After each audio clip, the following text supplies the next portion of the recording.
7.5. Factoring x squared plus bx plus c. Factoring x squared plus bx plus c when c is positive.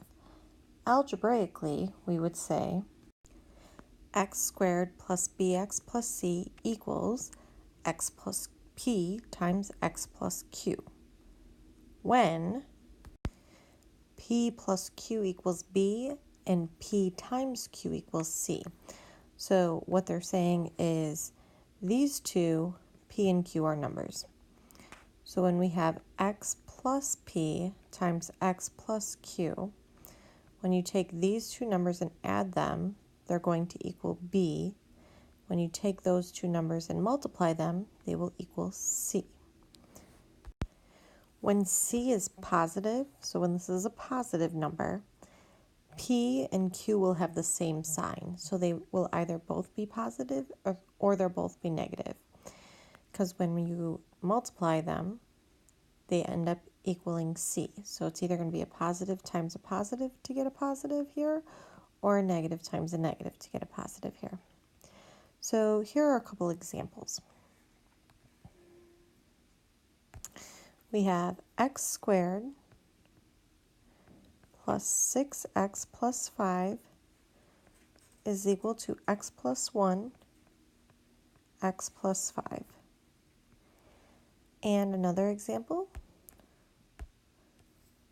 let's do x squared minus 6x plus 5 equals x minus 1 times x minus 5. So as you can see, these are different equations than what we've done before. These are quadratic equations that we're factoring. They don't have anything in common in the three terms. So it's not like we can factor out a 6x because they don't all contain a number plus a variable together. But in a quadratic, you can factor into two binomials sometimes. All right, so let's look at how we can do this. For example 1, we have x squared plus 10x plus 16. So remember the rule. P and Q up here, when it's added, it needs to equal B. When P and Q are multiplied, it equals C. So we want to make sure when we add P and Q, we're going to get 10. So when we add it, we get 10. And when we multiply it, we get 16. So what factors can we use? Well, let's talk about the factors of 16. So what times what gives you 16? We have 1 times 16, 2 times 8, and 4 times 4. So when you look at these, which set would give you a sum of 10? Well, 1 and 16 give you 17 as a sum. 2 and 8 give you 10. Yay! And 4 and 4 wouldn't work because that would give you 8. So what we're going to want to do is put x plus 2 and x plus 8. And that would be how you would factor that quadratic. Let's just FOIL it just to check and make sure we did it right. So if we did, here's our check.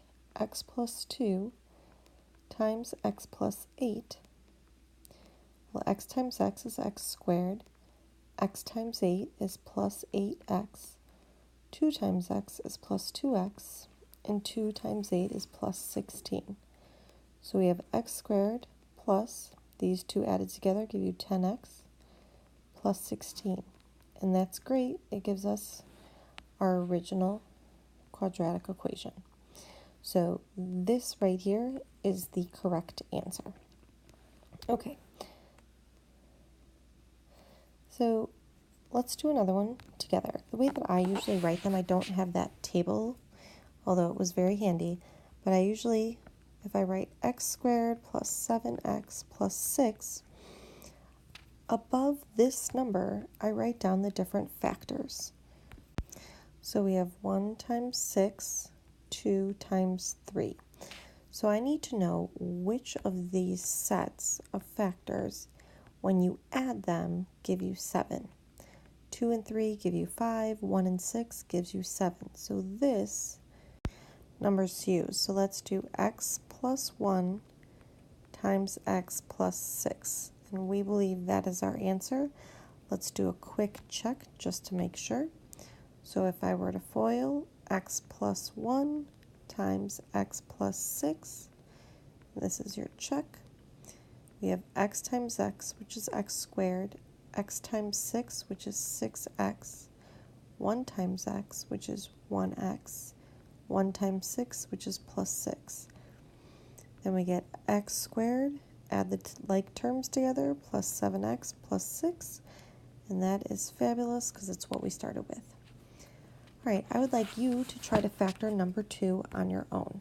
So I would write x squared plus 9x plus 8 and label the different factors of 8 and figure out the different factors, and when you add them together, which one adds up to 9. Pause the video, try to do that on your own. All right, the way you factor x squared plus 9x plus 8 would be x plus 1 times x plus 8. All right, now example 2, we're going to factor x squared plus bx plus c when b is negative and c is positive. So this second term is negative now. It's a subtraction sign. So let's figure out still the factors of 12, and then we have to figure out how can we combine them to get negative 8.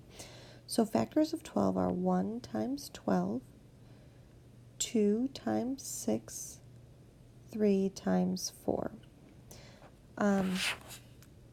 Because we have a negative 8, when we end up adding these numbers together, they have to be negative to get to a negative 8. So we can make all of these negative 1 times negative 12, negative 2 times negative 6, negative 3 times negative 4. And if you still multiplied those, you would get a positive 12.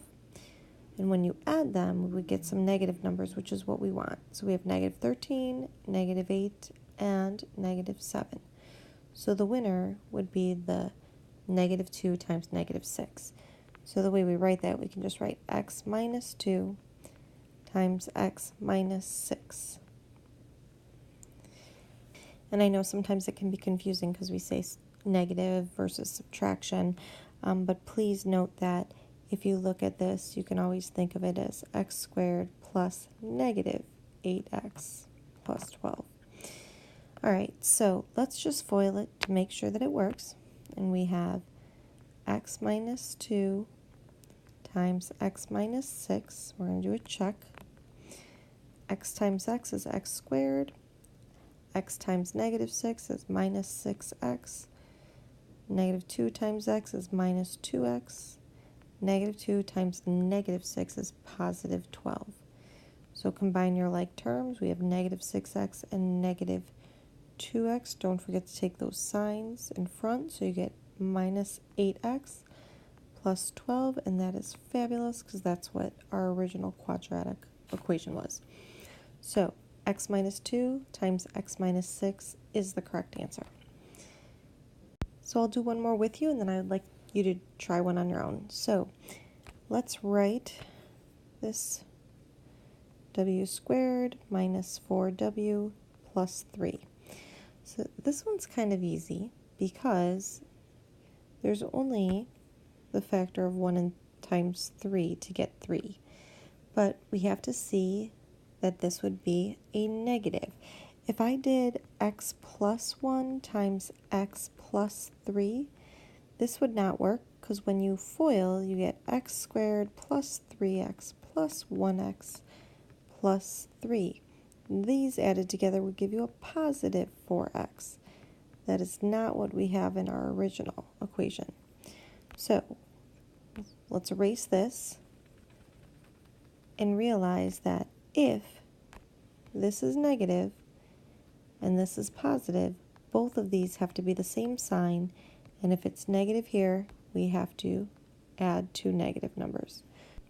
And that still allows us to multiply to get a positive number, because negative 1 times negative 3 is positive 3. So the solution would be w minus 1 times w minus 3. And when they say factor it, that's all you do. You stop there. And if you were to FOIL this, to check it, you have w squared minus 3w minus 1w plus 3, because a negative 1 times a negative 3 is positive. Combine your like terms, w squared minus 4w plus 3, and that works out. Okay, I would like you to pause the video and do number 2 on your own.